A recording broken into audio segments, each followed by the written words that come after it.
एक छोटा सा बच्चा एक दूसरे बच्चे को गाली दे रहा है, दूसरे बच्चे को गाली दे रहा है और बहुत गंदी सी गाली कोई उच्चारण कर कर उसकी माता जी को दे रहा है। सुना, रुके, बच्चे को बुलाया गाड़ी के पास में कि आपने उस बच्चे को माता की गाली दी, एक बात बताओ, उसकी माता में और तुम्हारी माता में कोई अंतर होता है क्या?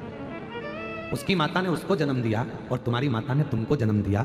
जब हम किसी दूसरे व्यक्ति को उसकी माता का नाम लेकर गाली देते हैं तो गाली उसको नहीं लगती, हमारी खुद की माता को गाली लगती है। इसलिए गाली देने से पहले सोचो।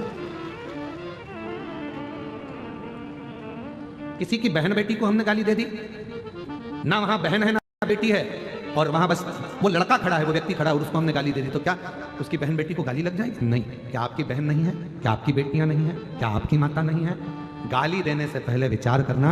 हम जब एक उंगली किसी पर उठाते हैं तो ये जो 3 उंगलियां हैं ये हमारी ओर मुड़ती हैं और कहती हैं कि मुझे तो एक गाली लगी, पर उस गाली की बाकी की गालियां 3 तुझे, तेरी माता को, तेरे भाई को, तेरी बहन को और तुझको लगी है। आप एक उंगली उठा के देखो, करो ऐसा, सब करो, एक उंगली उठाओ, जल्दी उठाओ सब लोग, और हमारी ओर एक उंगली करो, ऐसा ऐसे करो उंगली। आप करके देखिए तुमने उंगली, हमारी ओर कितनी उंगली गई? जम के बोलो, एक। तुम्हारी ओर कितनी गई? 3। अर्थात हम में एक गलती है तो तुम में 3 गलतियां हैं। आप एक गाली किसी को दे रहे हो तो 3 गाली आपको खुद लग रही है। इसलिए निवेदन है, गाली देने से पहले विचार करो। उठाया और किसी को माता की गाली दे दी, कोई को बहन बेटियों की गाली दे दी, वो गाली उसको ध्यान रखिएगा कि खुद को लग रही है, स्वयं को। माता में कोई भेद नहीं। माता बोलो, मां दंतेश्वरी में, मां अन्नपूर्णा में, मां पार्वती में, मां वैष्णो देवी में, मां ज्वाला देवी में, मां डोंगरगढ़ वाली माता में, मां विंध्येश्वरी में, मां आदिशक्ति में कोई भेद है क्या? जम के बोलो, नहीं, कोई भेद नहीं। वो भी माता का अंग है, दांत।